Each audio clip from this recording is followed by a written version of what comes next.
Bem, eu sou Maria Helena Guimarães de Castro, atualmente presidente da Associação Brasileira de Avaliação Educacional e catedrática titular da Cátedra Instituto Ayrton Senna da USP Ribeirão Preto, do Instituto de Estudos Avançados da USP. O que precisa mudar nas avaliações brasileiras?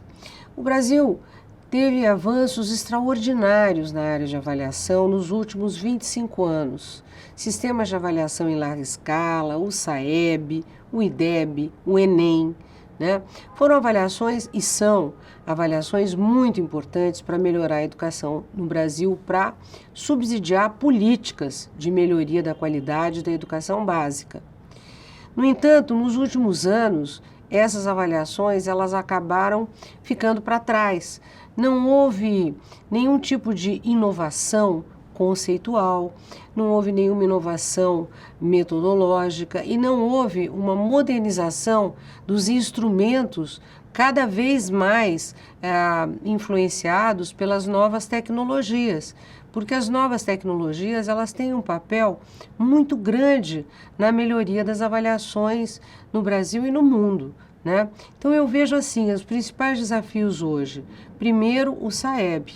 O SAEB precisa mudar. O SAEB trabalha com referenciais, com matrizes que não estão atualizadas do ponto de vista das novas competências e habilidades que a base curricular prevê.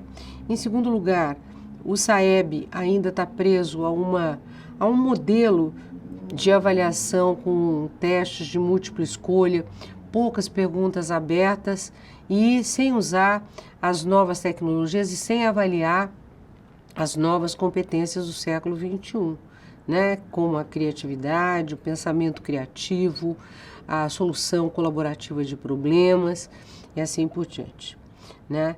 Em segundo lugar, o Enem precisa mudar, porque o Enem também está preso a um modelo de avaliação muito tradicional, que são os testes de múltipla escolha, que já não são suficientes para medir o aprendizado que o aluno aprendeu e o que ele sabe fazer com os conhecimentos que ele desenvolveu, né?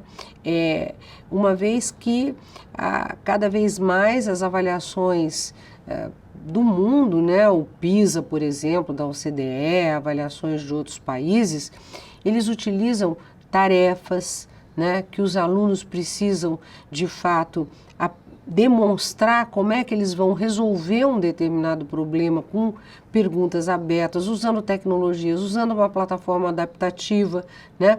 Essas plataformas, elas conseguem medir de um modo muito mais preciso o desenvolvimento do raciocínio lógico, da capacidade de argumentação do estudante, a sua criatividade, como é que ele é capaz de inovar na resposta. E nós não fazemos isso ainda, então é uma coisa muito importante.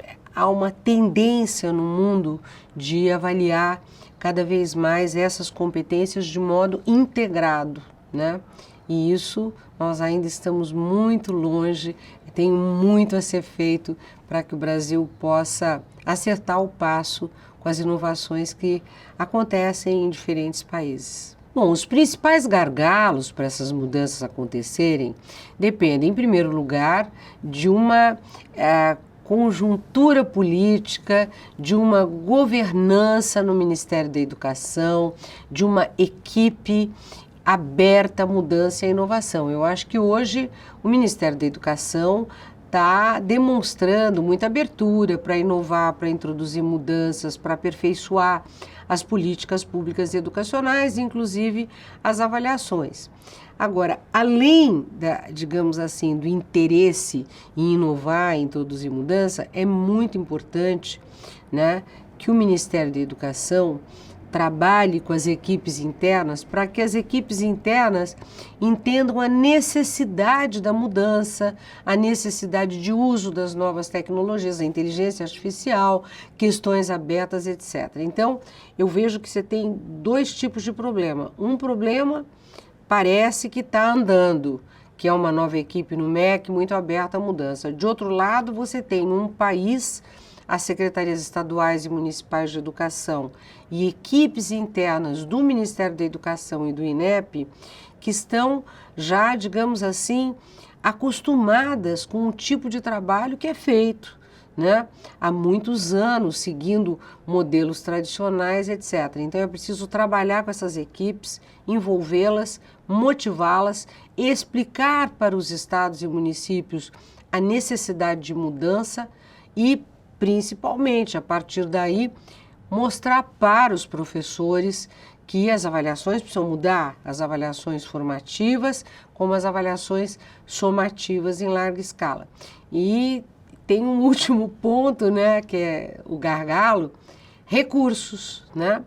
Recursos, eu acredito que os recursos até podem ser resolvidos se houver, digamos assim, uma decisão política de abertura para inovar, para introduzir, para melhorar, para desenvolver novos bancos de itens, novas matrizes de avaliação, novas metodologias. Eu acredito que se houver esse tipo de compromisso, o recurso vem, né? E vindo o recurso é possível, por exemplo, o Brasil adaptar todas as secretarias de educação, estaduais e municipais, principalmente as escolas, com equipamentos para fazer prova digital, né? Muitos países já fazem provas digitais, aqui no Brasil, nem as escolas mais ricas particulares fazem prova digital.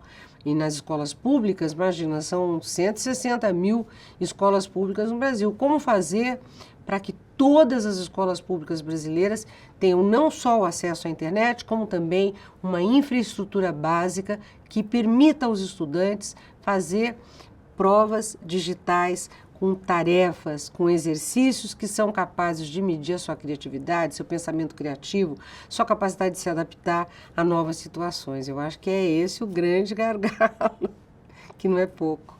Então, eu entendo que os caminhos possíveis estão muito favoráveis ao Brasil, né? Primeiro porque nós temos aqui, o brasileiro gosta de inovação, gosta de mudança, quer dizer, você já tem, isso é uma cultura muito aberta à mudança e à inovação que existe aqui no Brasil. O brasileiro quer mudar, né? Então, isso é muito importante.